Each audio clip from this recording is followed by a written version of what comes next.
Barkov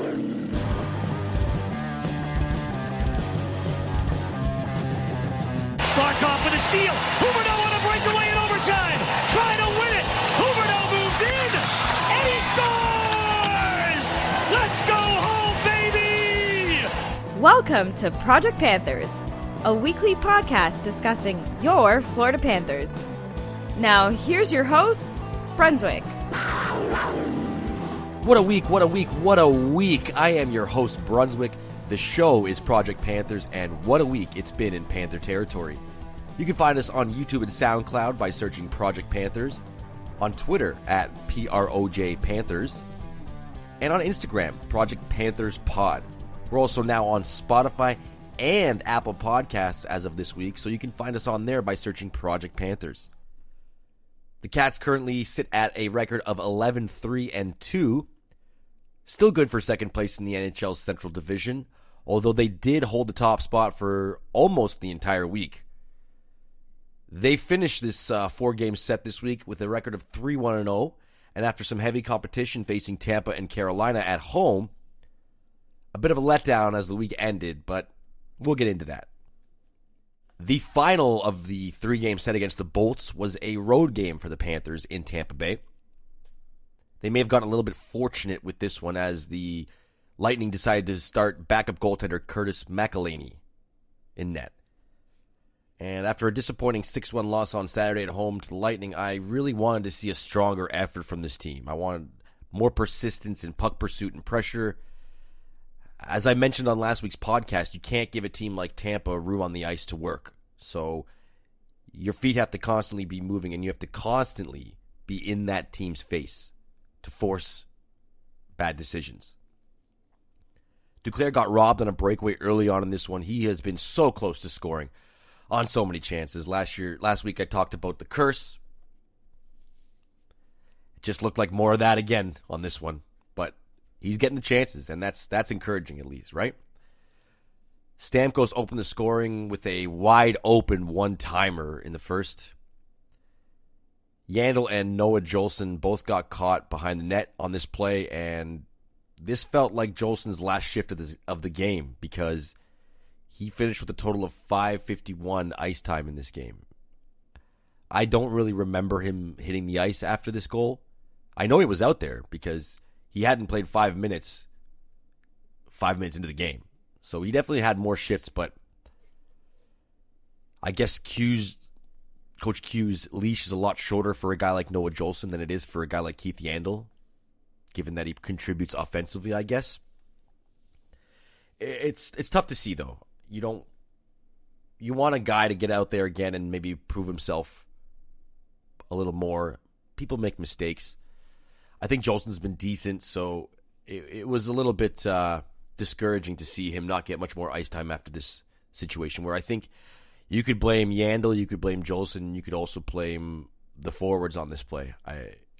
It was a broken play, and anytime a guy like Steven Stamkos is wide open in the slot for a shot, I mean, your team defense as a whole has made a mistake, right? Cats capitalized on a miscalculation from McElhinney, and Horquist beat him to the puck on a strong forecheck. Got the puck out front to Huberdeau for an easy empty netter. This is a really nice response from the team. They didn't get deflated after the Stamkos goal and scored less than 2 minutes after it. Really nice to see. Less than 5 minutes into the second, Vetrano forced a turnover, and Louis Starnen gets on a little mini 2-on-1 with Owen Tippett, and Tippett finally gets his first goal of the season. That's his first NHL goal in 1,208 calendar days.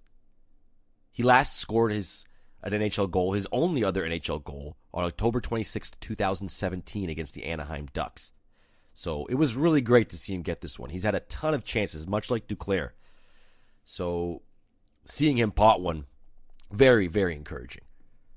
Vetrano showed some really good speed through the neutral zone and forced a penalty shot that he scored on. Vetrano's lighting it up now. His offense has come alive after a bit of a slow start. Only really having that OT winner against Chicago early on in the season. So, he's going to be the main driver on that third line since he's the vet with Tippett and Louis Starnen. So it's really important to get him going because the rest of the line will get going along with him. And he's got the wheels right now. He's skating with purpose out there. It's great to see. And I guess Anthony Duclair saw Owen Tippett having the fun getting his first of the season, and he chose to emulate him in the best way he could. Duclair broken from the neutral zone on the left side, got around the net. McElhaney miscalculated how much time he needed to get to the other side of the net. Duclair wraps it around and scores for his first of the season, throwing the proverbial monkey off his back. Great to see for Duclair, a guy who's, skating out there really hard every game. I feel like every single outing, he's got 3 or 4 chances that could result in goals. So he's really worked hard for this one, and it was great to see. You could see the relief on his face when he scored it too, and the boys came in and gave him big hugs, and he could feel it. You could feel it. It was almost palpable. It was great to see. And then Volkov cut the lead to 4-2 on a weak wrister from the hash marks on the left side. Driedger should have had this one. But these goals are a lot easier to give up when you're up 4-1 than when you're losing 3-2. Again, you don't want to see it, but they're the pill's a little easier to swallow when you have a 3-goal lead and something like that happens. Cats kept coming though. Barkov got a breakaway and absolutely undressed McElhaney, waited him out and beat him. It's a great finish from the captain, great speed. You love to see that. And at this point, the Bolts looked really lost defensively. You could excuse this game on being McElhaney's start and, Vasilevsky not being in net and the Bolts relying on their backup to get it done for them in this one. But honestly, their defense was borderline non-existent for the first almost 2 periods of this game. But the Lightning are the Lightning, and they're the defending Stanley Cup champions for a reason. Volkov got his second of the game late in the second, and Juulsen scored 48 seconds later after Aaron Ekblad got caught pinching a little too far in the offensive zone. The Bolts really started storming back. They were pushing real hard. Driedger made a incredible stretching toe stop on Stamkos on a Bolts power play with 33 seconds left in the second period. This was a game saver, in my opinion. If the Bolts tied it up here and made it 4-4 going to the third period, I think this game would have ended very differently. But he made the save and gave the Cats the lead going into the third. And Strawman, 59 seconds into that third period, picked the top corner and restored the Cats' 2-goal lead. After this, it was a lot of Lightning, but it was a combination of Lightning pressure and Panthers defense. They really locked it down. Didn't pursue a lot of offensive opportunities, trusted in their goaltender, in their game plan, in their strategy, did their best to keep Tampa on the outside. I mean, Tampa has a ton of speed, so that's hard to do. But they held the Bolts to 11 shots in the period, and Driedger, when called upon, stood tall all night. They protected this lead really well, which is something that they haven't had a lot of opportunity to do this season due to all the 1-goal games that they've been in, and it was impressive to see them hold this lead against a team like Tampa Bay. They managed to get the victory and hold on for their first win in Tampa in almost 5 years. Their last win was March 26th, 2016. So, great for the Cats to get another monkey off their back and slay those demons of years prior. Main takeaways from this one was Duke and Tippett scoring. I mean, we've talked about the effort from these guys on this podcast for weeks now. Need to get them going, and they both had these 8,000-pound gorillas on their backs, so it was really great to see them get the goals that they need to hopefully start producing on a more consistent basis and get that confidence boost up. 4-4 on the PK against a powerful offense like Tampa is nothing to shake a finger at. Really great effort for the team there, especially in key moments at the end of that second period, killing off that power play. And Driedger, though, although not statistically a very good game, he did have a pretty solid performance out there. Giving up 4 goals doesn't always look like the best thing for a goaltender, but he made some really key saves down the stretch and held the team in it in the third period when the Bolts were pressing hard. Gudas had another 8 hits in this game. That's 3 games this season now with 8 hits or more. He and Horquist have added a level of composure to this team that I can't remember the last time they had. They looked really complete against this Tampa team, defending that lead in the third period. And I think those two vets have a big part play a big part in that role. And Uyghur was exposed by Braden Point far too many times in this 3-game series against the Bolts. Point is a dangerous player, and we've talked about his speed here. Uyghur seems to struggle reading that speed through the neutral zone and often gets caught flat-footed as a result of it. This is something I want to see him improve on. He is getting better game by game, I can say that, but this is a facet of his game that I feel he really needs to work on consciously, because he gets burned more often than I think anyone would like to see. But overall, great win by the Cats to start the week and really stamp home that first win against the Bolts and not have it be a fluke after losing 6-1 to Lightning at home. Next up was Carolina on the road again for the Panthers. And I was much less confident about this game than Monday in Tampa, surprisingly. The Cats have historically struggled in Carolina, and they have been a source of frustration for the Panthers and Panthers fans for many a years. Many a years. And sure enough, the Cats didn't disappoint by disappointing. First period was an absolute stinker from the Panthers. Probably their worst period of the season. They came out flat, no energy. Multiple times on this period, for some reason, they felt the need to force a pass up the middle in their own zone. The worst play in hockey is to pass the puck up the middle in your own zone. And they felt the need to do this a bunch of times on this night. Of course, eventually the Hurricanes scored on one of these opportunities. Ekblad passed the puck right up the middle. Puck gets intercepted at the blue line. Stahl gets a hold of it in front of the net and finishes easily past Driedger. Second goal comes off of a deflection 28 seconds later. Cats are down 2-0, and they should be. They are not playing well at this point. First period is bad news. But they get through it with only 2 goals against, and they're ready to move on. And they have to. And honestly, I wasn't ready to move on. I panicked. I fell into the old traps of being a Panthers fan. Years of trauma with this team has made me this way. I immediately thought this team was a pretender. The Tampa games were a fluke. The team isn't really that good. They've just been beating up on Detroit all season. I really had to breathe and, take a step back and relax a little bit. Because I could feel the the train going off the rails for myself. There's a lot of baggage that comes with all the dumpster fire teams that we've seen over the years with the Panthers. But you know what? This isn't the same Panthers. And I have to remind myself that. And you need to remind yourself of that. Because this isn't the same team.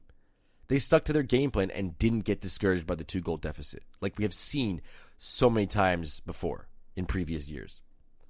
With Achari not on the road trip due to injury, the new look fourth line of Ryan Lomberg, Juho Lammikko, and Brett Connolly had a few strong shifts to start the second period, and they really started to swing the momentum in favor of the Panthers halfway through that stanza. I think they were instrumental in getting things turned around for the team in this game. I really do. They played a really strong, consistent game. And then Yandel found a streaking Huberdeau on the power play, and he finished a laser of a shot, top cheese, over Nedeljkovic's shoulder. Lead is down to 1. But the Canes kept coming. Driedger stood tall and made some really key saves, and made a really nice save on a little opportunity by former Panther Vinny Trocheck on the left side of the net, breaking in.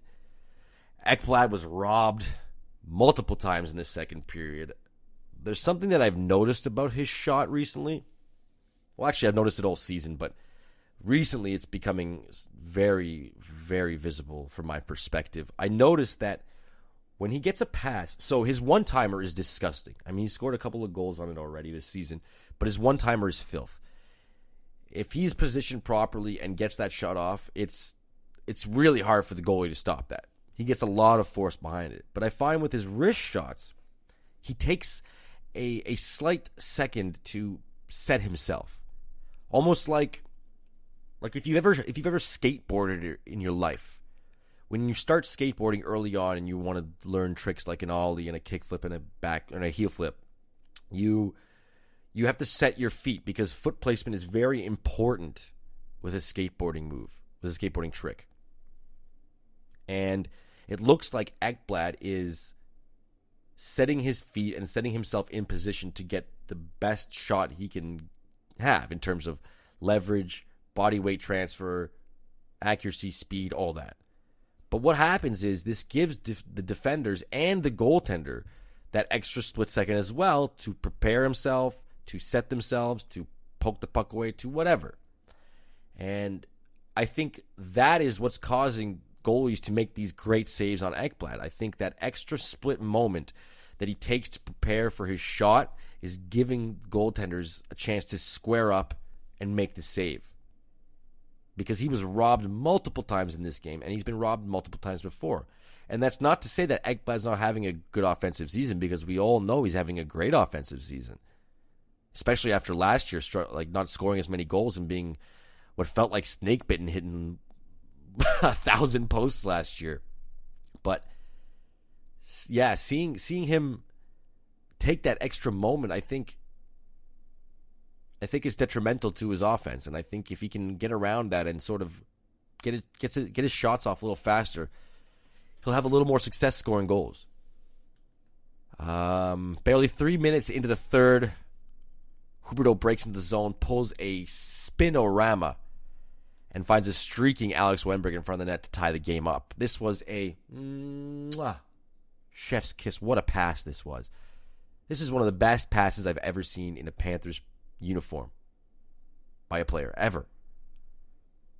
The skill, speed, awareness, vision, everything required to make a play like this.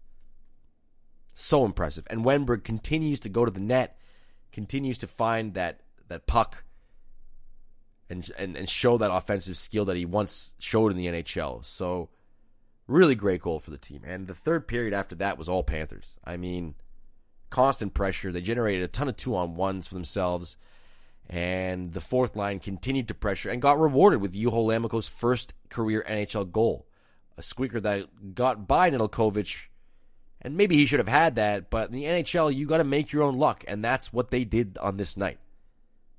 They looked really impressive throughout the evening. Constant pressure, consistency.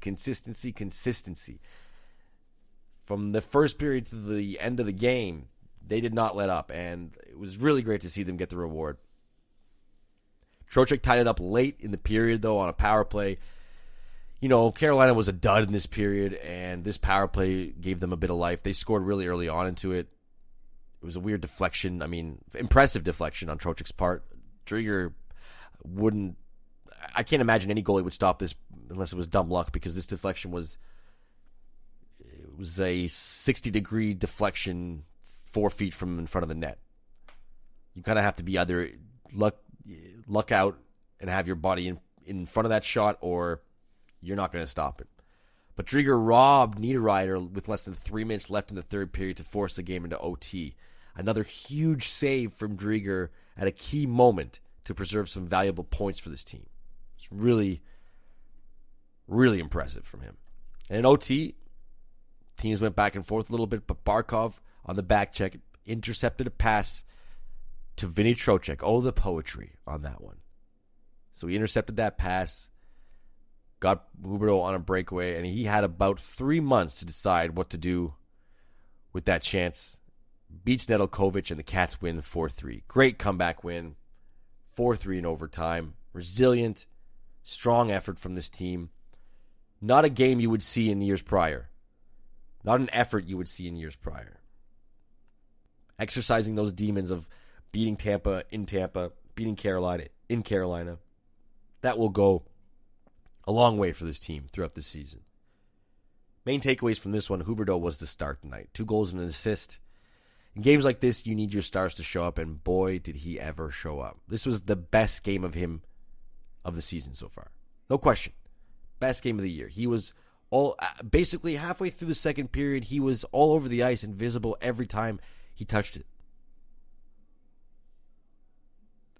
I've been a little harsh on Huberdeau on this podcast demanding more from him as a star player, and this was the kind of thing that you love to see from your players. And if he can keep this kind of effort up consistently, the sky's the limit for this guy and this team, right?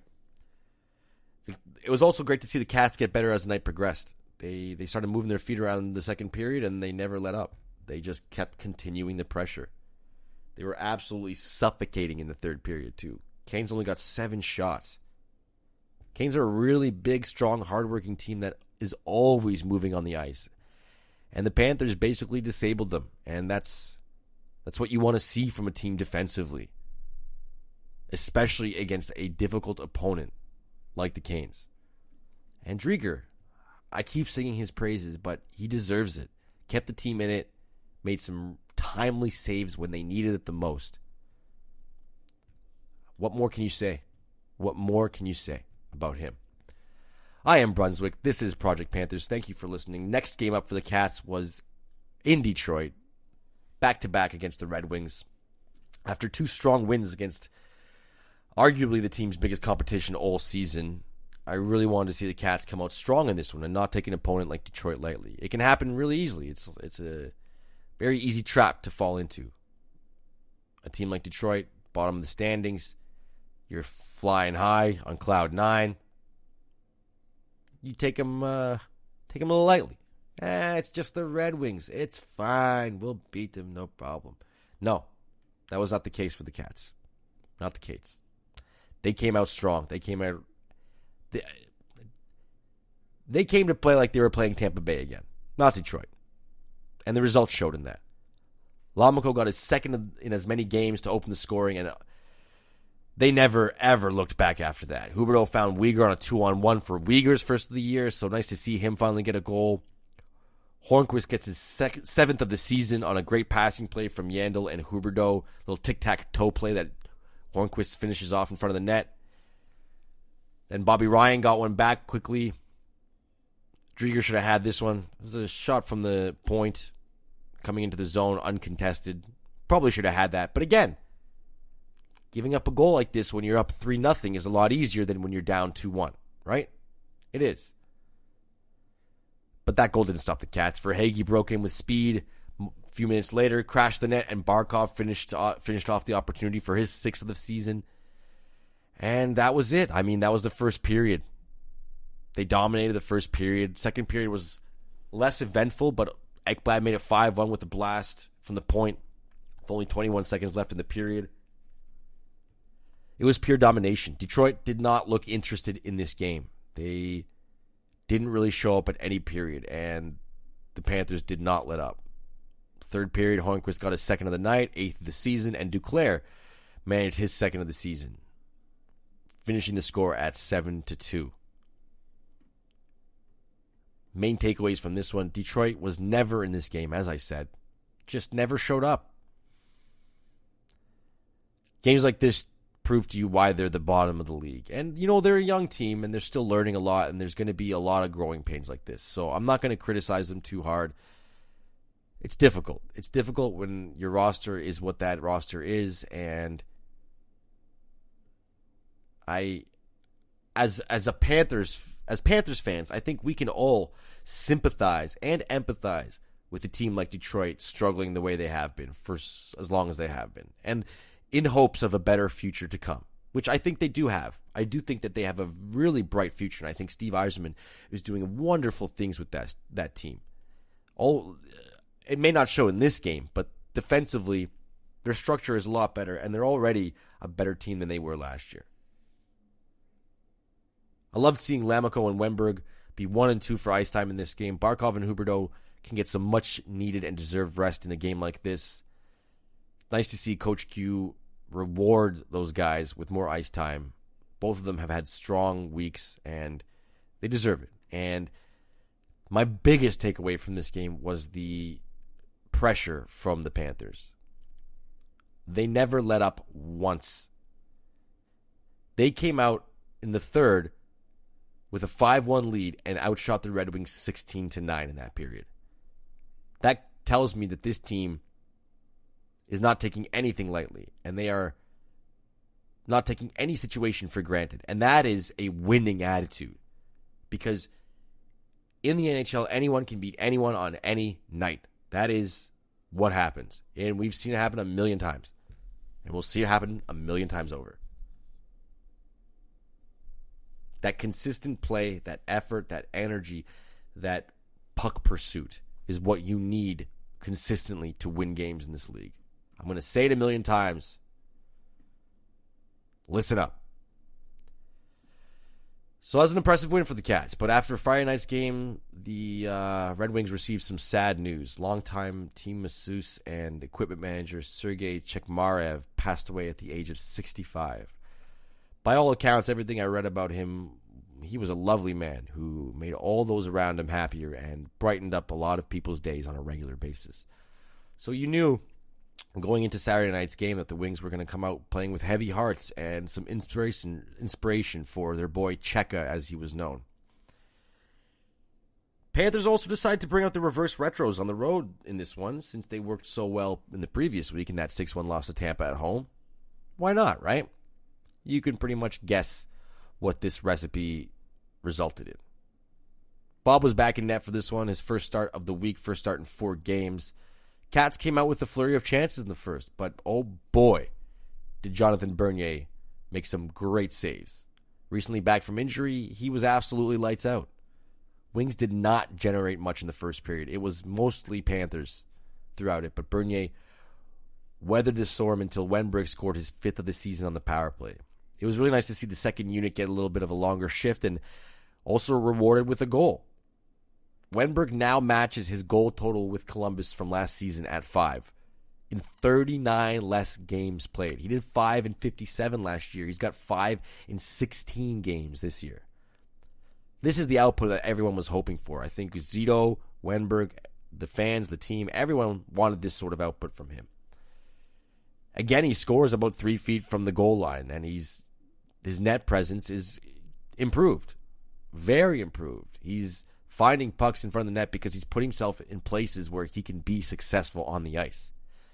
I'm very impressed with him right now. I think he's low-key playing an extremely important role on this team. And although he struggles in the face-off circle, although he was the best face-off man for the Panthers on this night, the other facets of his game are so well-rounded right now. And if the offense keeps trending the way it's been, he's going to be one hell of a signing, and he might be really difficult to re-sign next year because he might be getting a payday.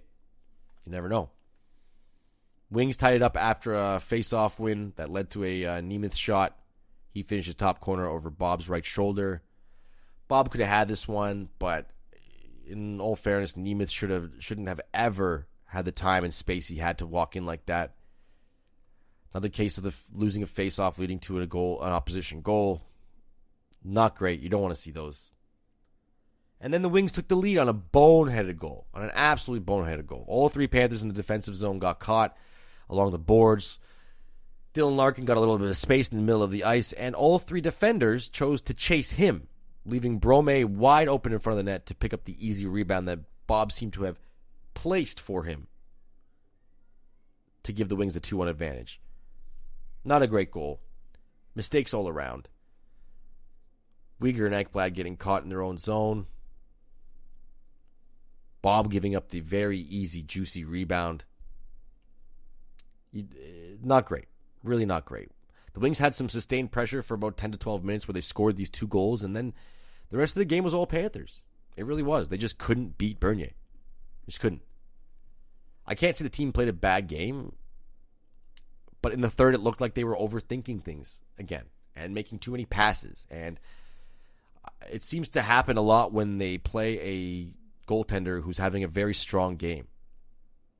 They do the opposite of keeping it simple to get things to work, which oftentimes in hockey is the right solution. When you're not getting pucks in past the goalie because he's playing too well, you crash the net, throw pucks on net, and hope something happens to throw the goalie off and you get a goal or 2 by him. That's the move. Instead, they double down on the passing. Look for just the perfect play. And, sometimes that works. We saw that Barkov goal against Nashville a few weeks ago when Rene was playing lights out and Verhaeghe found Barkov on the back door, and Rene had no chance against that. And it's great when a pass like that works, but a lot of times it doesn't. And there's a lot of active sticks on the ice, and it makes those passes very difficult to complete. And I don't know if that's the right move for this team, to double down on that effort and continue to pass the puck more in hopes of the perfect shot opportunity. I really think they can just keep it simple, you know? I also don't like Q mixing up the lines when the team is down. He's been doing this a lot this season. He did it a lot last season, but I feel like it's more noticeable this season because the lines have been more consistent outside of the first line. Loading up a line with Barkov and Huberdeau has yet to work this season, and I kind of wish Q would show more faith in his lineup and leave it as is, especially in a game like this against a very beatable opponent in Detroit. I just didn't think it's just not working. It hasn't worked, and it's not working. It's not a power play. You're doing 5-on-5, and I think the dynamics of spreading the offense out is what makes this team so special this year. And loading up one line takes away one of your advantages. So I hope to see less of that going forward. And Bernier shut the door the rest of the way. Cats did as much as they could to try and get a goal, but again, too many passes, one too many looks, not enough shots, and couldn't get it done. Main takeaways. Again, the Cats are beaten by a great goaltender. It's happened a few times this season. Rene, Greiss, Bernier. They seem to struggle against really good goaltenders. I mean, bit of a stupid statement, I guess, right? Struggling to score goals against strong goaltenders. That's kind of what strong goaltenders are supposed to prevent. Goals, right? Faceoffs were a real factor, as we saw in that first goal, and Wings dominated the Panthers over the course of the two-game swing. They won nearly 56% of the faceoffs, and I'd like to say the Cats would fare better with Noel Acciari in the lineup, but I mean he's winning less than half of his faceoffs this season, so that's not necessarily true. This was just a perfect recipe for a loss. Bob played fine, no issues with his play, but he was just severely outplayed by the opposite goaltender, Jonathan Bernier. Not what you want to see from your $10 million goaltender, but I'm not going to beat a dead horse down. It's pointless. Bob played solid. Some may say they lost because of him tonight, but I think the Panthers didn't lose as much as the Red Wings and Jonathan Bernier won. And that's what my takeaway is from this game.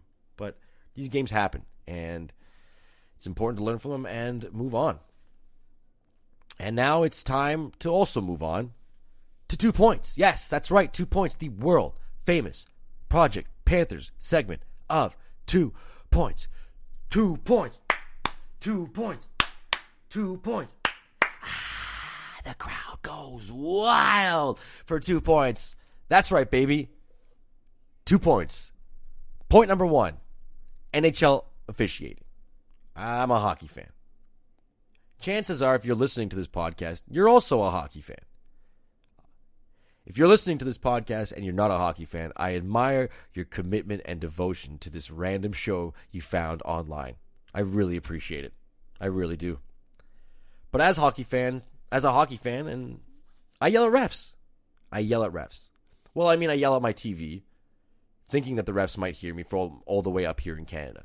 It's kind of tradition as a hockey fan. I think as a sports fan in general, to be honest. We all do it. We've all been caught doing it on at least one occasion.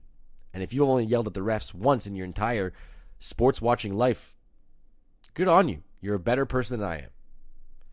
But this year specifically, I find the NHL's officiating to be even more suspect than usual.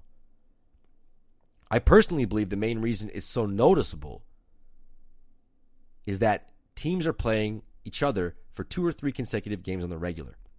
So this allows teams and fans and everyone watching to learn the style of the play from each team and how these teams are playing each other. And again, every game is different, but teams play more or less the same style game in and game out. All week, this week, I found myself saying how inconsistent the calls were. This was not just me being a homer and complaining about missed calls and blah, blah, blah, and Trocheck was tripped. No. None of that. This was in general. There are some stick infractions that are so light, but they lead to a penalty for slashing or hooking. Sometimes it's just a stick lift, a good quality stick lift. Other times a player gets tackled dropped to the ice by one guy and nothing gets called. It makes no sense. There is far too much game management happening from the NHL referees in this season. And a lot of people are starting to take notice. I am not the first person to talk about this, and I promise you, I'm not the last this year. It's starting to become very obvious for those watching closely, and I don't know what the NHL is going to do to alleviate the situation, but it's a problem when it's this obvious. I really hope to see the NHL get a little more consistent, but when it comes to officiating, it's tough. It's tough to expect that from the league. And my point number 2, for 2 points, Radko Gudas. That's right, Radko Gudas. I feel terrible. It's taken me this long to include Mr. Radko Gudas in this segment because he is so damn stellar back there for the Panthers. This guy is a hitting machine. He already sits at 86 hits this season in only 16 games played. Last year, he had 164 hits with the Capitals in 63 games played. So he's almost halfway there. Sorry, my math is terrible. He's beyond halfway there. And he's only played a quarter of the games. On last year's team, the leader in hits was Noel Acciari. He finished the season with 121 hits in 66 games. Second on the team was Frankie V with 102 hits in 69 games. Gudas is on pace to absolutely destroy these numbers this season. But he's not just hitting out there. He's also playing incredibly solid defense. He's 7th on the team in Corsi, but only contributed 2 assists. This tells you that he's just out there making the right plays more often than not. Combine that play with the calming presence that he has in the locker room, and to me, you have one of Zito's best signings of the offseason. I feel like I say that phrase a lot, but can you blame me?